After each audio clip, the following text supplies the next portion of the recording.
New York, the makers of Clippercraft clothes for men, and 136 leading retail stores from coast to coast, present the world's most famous detective, Sherlock Holmes.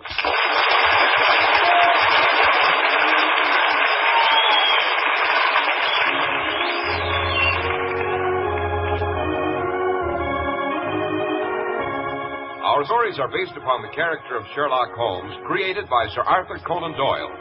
Sherlock Holmes, portrayed by John Stanley. Dr. Watson by Alfred Shirley. And the dramatizations are by Edith Meiser.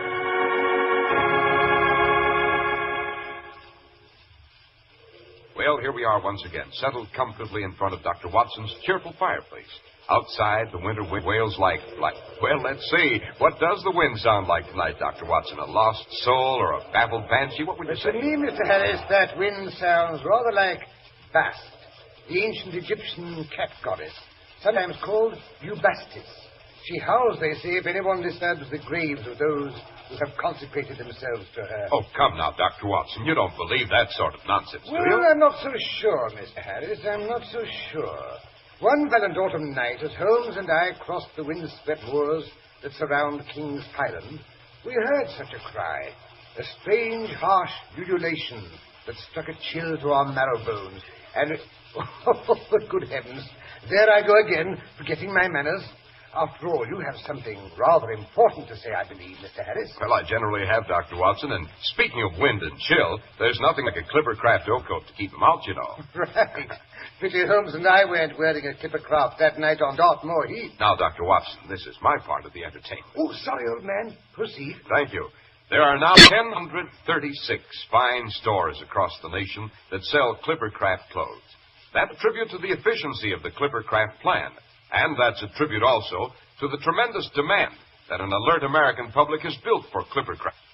In the Clippercraft plan, you see, these 136 stores concentrate their buying power, effecting tremendous savings the year round in manufacturing and distribution costs. These savings are all yours, and it's a mighty nice thing to be able to outfit yourself with value so exceptional at your own local independent store, where you get real service and friendly personal attention. Clippercraft suits are only $40 and $45. Clippercraft top coats and overcoats only $40, and sport jackets only $26.50. Seeing is believing. To convince yourself beyond the shadow of a doubt, simply compare Clippercraft with clothes selling for many dollars more.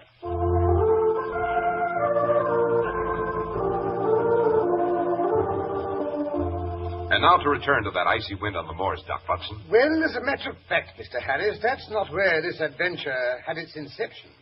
It was a brisk fall day rather early in the century. After a good deal of argument, I had persuaded Holmes to accompany me on a constitutional through Kensington Gardens. As our listeners doubtless know, Holmes was never a man who took exercise if he could avoid it. Lethargic sort of fellow, eh, Dr. Watson? Well, not necessarily. Needless to say, when we returned to Baker Street somewhere around 5, I was the one who was puffing like a grampus, while Holmes bounded up the steps as easily as a greyhound. We were met at the front door by Mrs. Hudson, the chatelaine and general factotum of our bachelor domain. Ah, Mrs. Hudson, what's up? It's way past your tea time, Mr. Holmes. Oh, to blazes with tea, madam. Give us an early supper. What's more, a gentleman was here. Waited upstairs half an hour, he did. Stamping up and down on my ceiling till I thought the chandelier would come loose. Sounds like a client, eh, Watson? Well, we could do with a case, Holmes. The exchequer is getting a bit low. Bother the exchequer. Oh, for heaven's sake, Holmes. Relax. We're home, you know. He said he'd be back. If it's a case, see that he pays. Looks like he had money. Yes, Mrs. Hudson's correct. Our late visitor undoubtedly had money. Pity he got away. But what made you think the blighter was affluent? Can't you smell it? He smoked the very best tobacco. The matter he came to consult us about must have been urged. He's left his pipe here on the table. A nice briar with a longish stem of what the tobacconists fondly call amber. Yes, he must have been thoroughly disturbed to leave behind a pipe he values so highly. Oh, baldash, how can you possibly know how he values his sit pipe? Elementary, my dear Watson, elementary. The pipe has been twice mended, once in the wooden stem and once in the amber, each time with a silk band costing more than the pipe originally. What's more, he's been here before because, having run out of his own liquor, he's helped himself to a pipeful from the Persian slipper on the mantelpiece. No casual stranger would know that's where I keep my tobacco. Oh, but here's his step on the stairs. Come in, come in. Confound it, man. Why don't you stay at home where you belong? Holmes, it's Colonel Ross. Obviously, my dear Watson. Oh, bring our visitor a chair and a slight sedative of some sort, say brandy and soda. I don't need a brandy. Yes, I do, confound it, a double brandy. Well, don't tell me you've had another disaster on the moors at King's Pyland. We have that, Mr. Holmes, but this time it's not a man that's been murdered. It's a horse. Worse. Much worse. Let me tell you, there aren't many men the equal of Blazing Star. Good Lord! Blazing Star! Isn't that your entry for the Wessex Cup, sir? It was, Dr. Watson, it was. Aha, Blazing Star. Watson was reading me an item about it just the other day. I believe he's the son of the famous Silver Blaze out of Lady Luck. You were able to rescue his sire for me, Mr. Holmes. In time to win the Wessex Cup. What a race was, eh, Holmes? But it's too late to do anything for poor Blazing Star. By the Lord Harry, I mean to catch up with the scoundrel that killed her. And when I do... I've always contended there's a special reservation in the lowest hell for any man who mistreats animals. Yes, quite.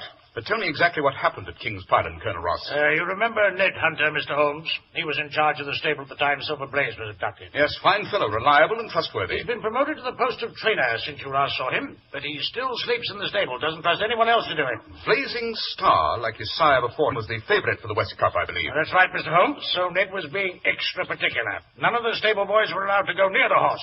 Ned groomed and exercised him himself. No one else laid a hand on the animal. Can't take too many precautions with a winner, eh, Holmes? Don't interrupt, Watson. Well, yesterday afternoon I went down to the stables myself to watch Blazing Star work out. I wish you could have seen him. The sunshine glinting on his chestnut coat. Like a fiery streak he was coming down the stretch. Never went better in his life. Well, I went into supper and cleared a place off the mantel. The same place we kept the Wessex Cup when Silver Blaze won it. Then I went to bed and slept the sleep of the just. But along about 2 o'clock in the morning, I went by Ned Hunter. As I lit the lamp, I could see his face, white as a sheet, and his hand shook as though he had the palsy.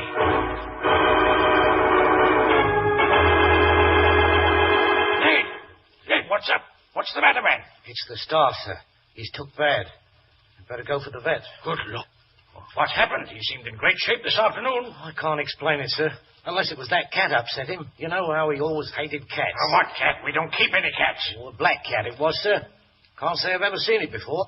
But when I was taking in his bunch of carrots I always gives him before I tucks him in for the night, a black cat comes out under and slips into the store between my legs. Right, sir. You know how the Star is about cats. He stayed stamping and whinnying like he was possessed. Hey, you Timmy, no! Help me get this cat out of here before she's killed. Oh, easy, Star. Easy, Star. Did you see that cat? Come out of here like a bat out of hell. Eyes blazing like the devil himself. Hello. She's raked the Star on the flank. She's drawn blood. Easy, boy. Easy. Hey, Timmy, bring the ointment. The Star's hurt.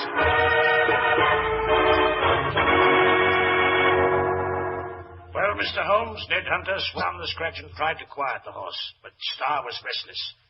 Along about midnight, Ned noticed his breathing was getting heavy and labored. He'd got up quite a sweat. Ned rubbed him down again, but he kept getting worse instead of better, so I went for the vet. He's a new man in the district and supposed to know all there is to know about animals. When I brought him back with me, Ned looked like he'd seen a ghost. Ned, this is Mr. Peebles, the new veterinary surgeon. He'll bring Star around for us. I'm afraid the Star's past help, sir. I've never seen the like. Just seemed to collapse in front of my eyes. His back sort of sagged and his knees gave way. Pretty soon he couldn't stand up no more. He's lying in there on the straw, pretty near gone. You'd better take Mr. Peebles right in, Ned. Yes, sir. This way, sir. Confound it. If anything happens to that horse. He was fit this afternoon. Lord, it's quiet around here. If I could just hear the old boy breathing. 3 o'clock. Where do you suppose that blasted cat came from? Rubbish. No one dies from a cat scratch. Haven't had any cats around here for years. Certainly not any black cats. Well, Mr. Peebles, how is he? What's the verdict? I'm sorry, Colonel Ross. He's gone, sir. died very quietly of old age.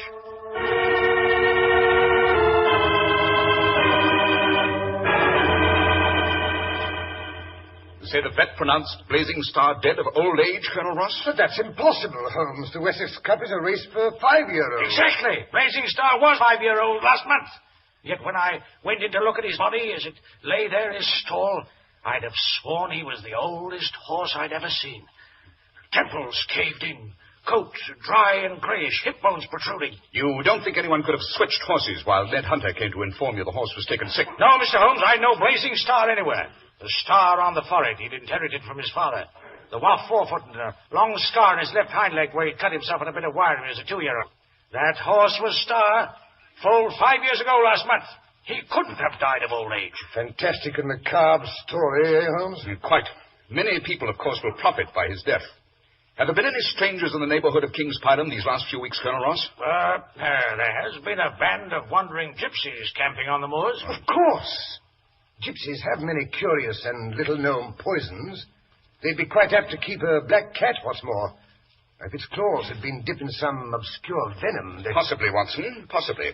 Tell me, Colonel Ross, what's become of your erstwhile neighbor and rival, Lord Backwater, who owned the Brilton stables? That blackguard. Haven't seen him since the affair of Silver Blaze. He was ruled off the turf after that town, forced to sell his horses. serves him jolly well right. Mapleton has been unoccupied until recently. About a month ago, I understand it was leased to a professor, an Egyptologist, I believe. He's a recluse. Spends most of his time in a laboratory, fixed up for himself in the old study. Mattie Baxter, our maid's sister, keeps house for him. Says a queer sort of a chap. Works behind locked doors all night and sleeps all day. Unhealthy sort of life, eh, Holmes? Yes, there are several factors around King's Python that don't sound healthy to me. Colonel Ross, I suggest that Watson and I take the morning train for Exeter to investigate the situation. I hoped you'd say that, Mr. Holmes. I've told Ned not to dispose of Starr's body until you arrive. Splendid. I suppose you'll want me to take my revolver, eh, Holmes? Your revolver and that little black satchel that contains your medical kit. This, unless I'm very much mistaken, is a case in which we should be prepared for anything.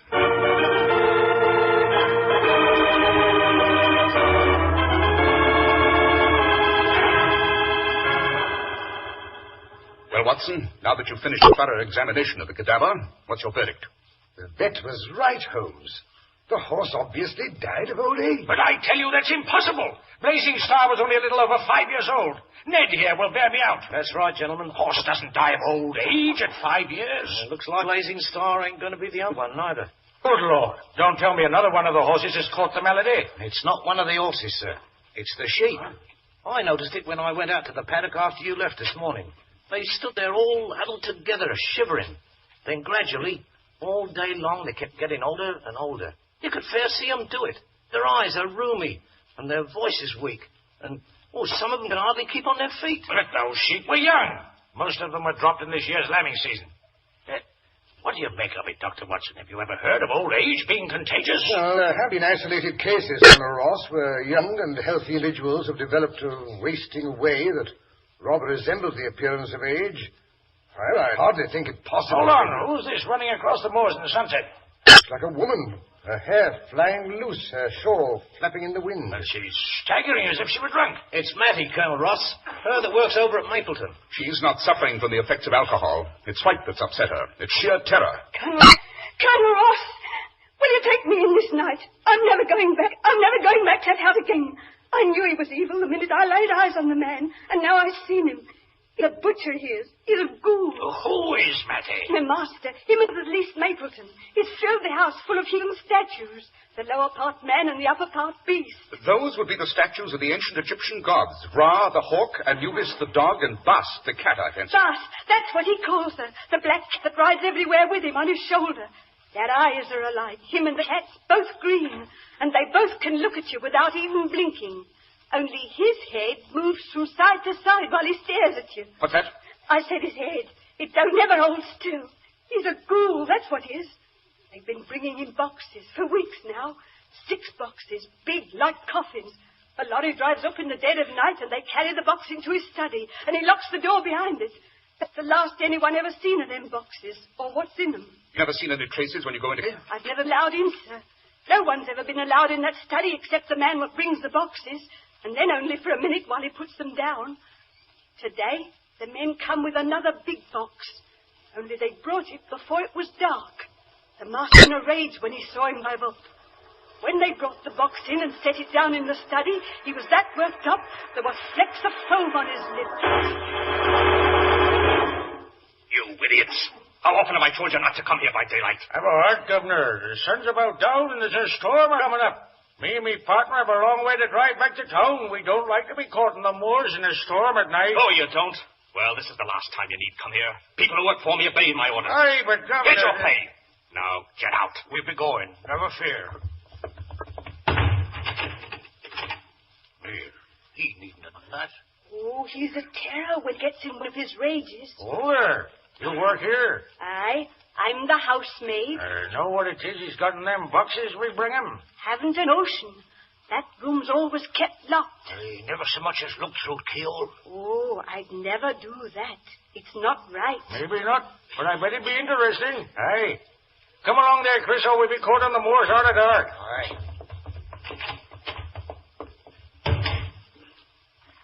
He's lit the lamp in there. It shows through the keyhole. He's taken the lid off the box. I can hear the nails squeak. I would sort of like to know what's in it. One peek wouldn't hurt, I guess. Hello. There's another box inside of the first one. It's got a painted face and hands. Now he's taken that lid off, too. There's something lying inside. It's got a face, too, and hands. Oh! It's a woman. She's dead. It's a woman's body.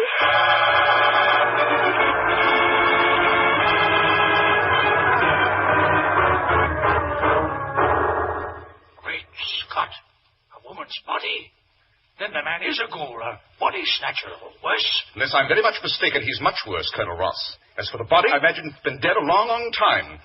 Yes, I think Watson and I will take a stroll over to Mapleton later this evening. I'd like to take a look at the contents of that box myself.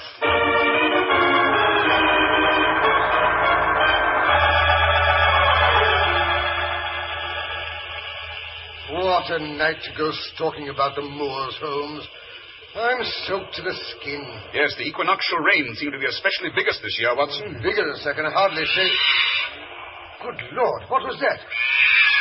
That, I imagine, is a member of the feline or cat family. Sounds half wild, eh, Holmes? Yes, unusual for a cat to be out in this weather. Seems to be getting closer. Angle the lantern over. Yes, there it is, in that tree to the left. Good Lord. Its eyes shine like fire. Maybe she's caught up there and can't get down. Here, pussy. Nice kitty. Watson, for the love of heaven, don't get near that cat. Why not? Because one scratch from her claws, and you would decline and die old age. You?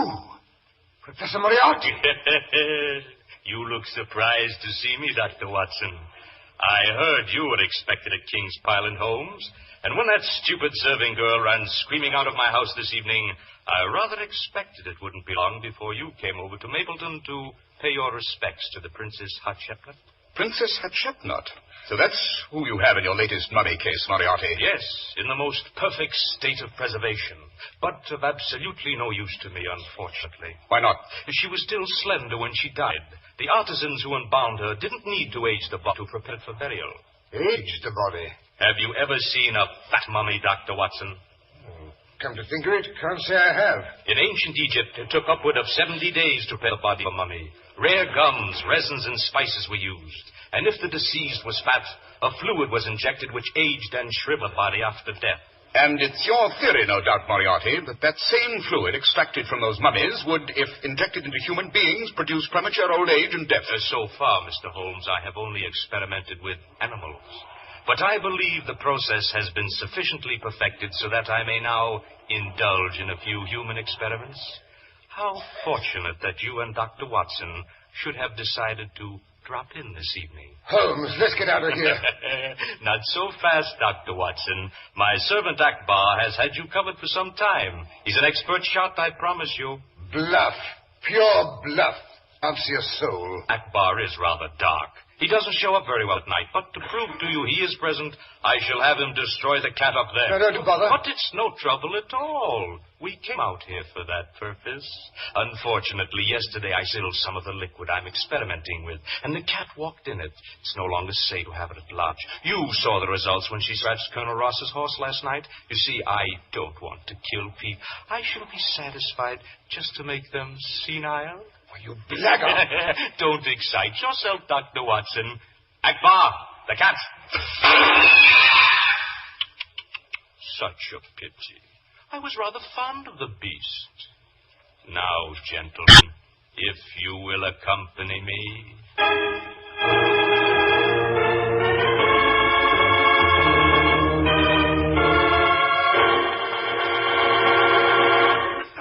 When you're in your favorite clothing store these winter days and hear someone say, how do they do it? He's probably trying on a Clippercraft suit or overcoat. Because in this era of higher prices, it's really startling to see so much truly fine quality in clothes for such a modest amount. For Clippercraft suits are only $40 and $45. Clippercraft top coats are only $40, and sport jackets are only $26.50. The fabrics are really long-wearing. Style and fit is superb, because Clippercraft clothes are expertly designed.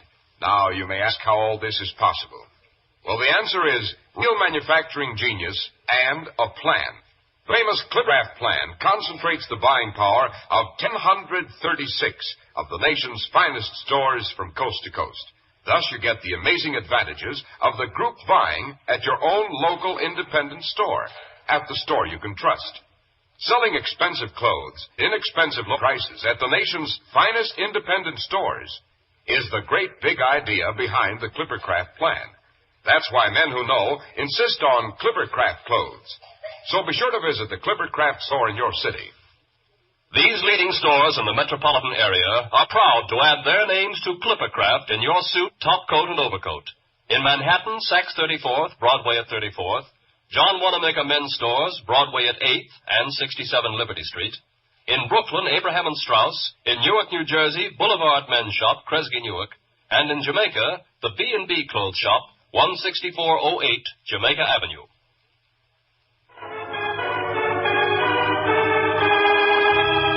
And now to return to Dr. Watson and Sherlock Holmes.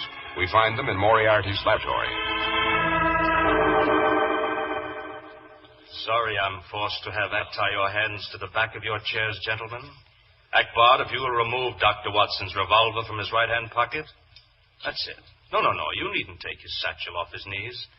I know how lost a doctor feels without his little black bag. Very generous of you, Moriarty. Not at all.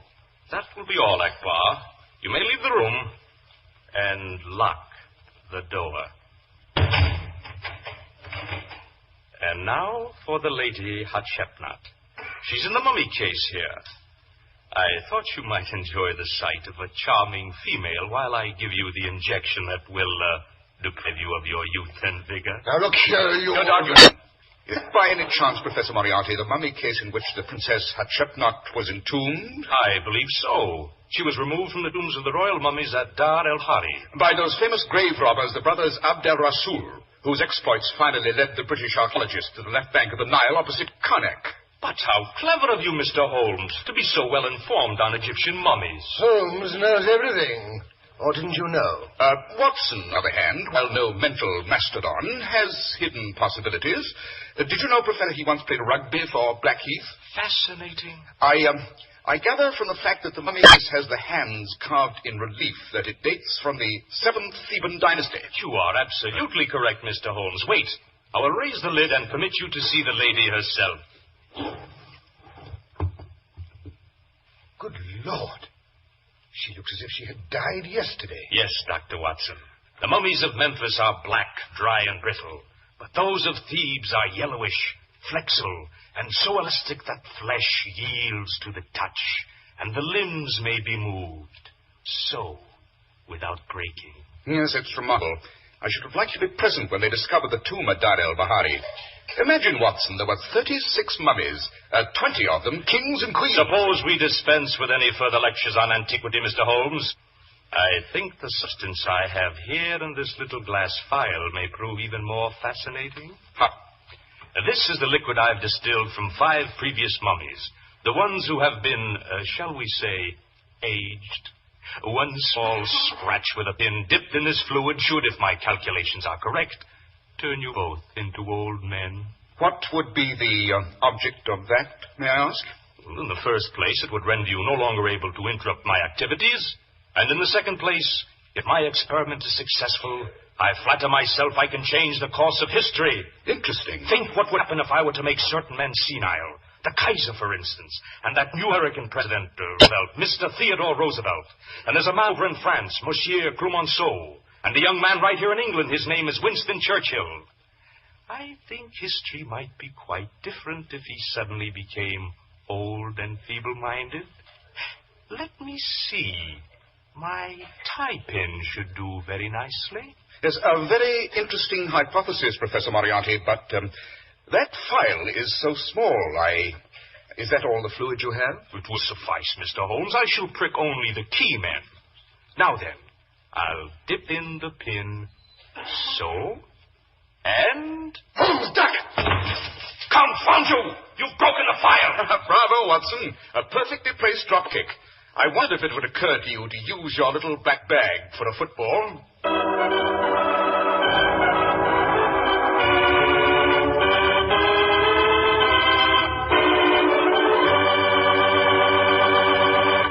Well, that was a narrow squeak, Dr. Watson. It was indeed, Mr. Harris. But even then, you were still tied to those chairs. Just how did you and Sherlock Holmes get away from Professor Dr.? Oh, at that point, Mr. Harris, Colonel Ross and Ned Hunter broke in and rescued us. We left them on the moors with instructions to come in and get us if we didn't return in half an hour.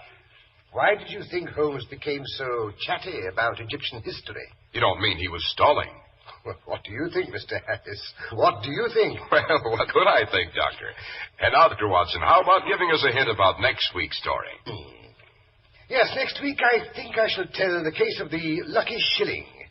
In it, Holmes prevented the death of a certain reckless young nobleman and acquired the money to pay for a much-needed operation. It was done with the not-too-honest racetrack device, which Holmes called the trick of the Lucky Shilling.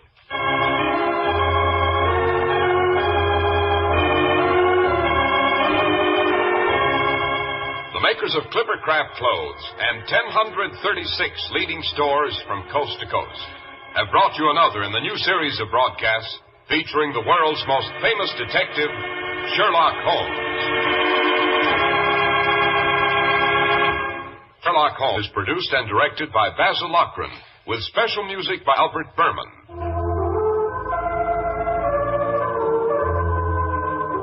If you don't know your Clippercraft dealer, write Clippercraft, 200 Fifth Avenue, New York City.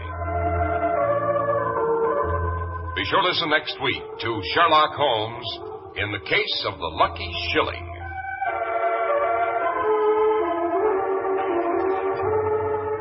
If you like to Sherlock Holmes broadcasts in New York, see your local Clippercraft dealer. He'll tell you how to obtain your tickets.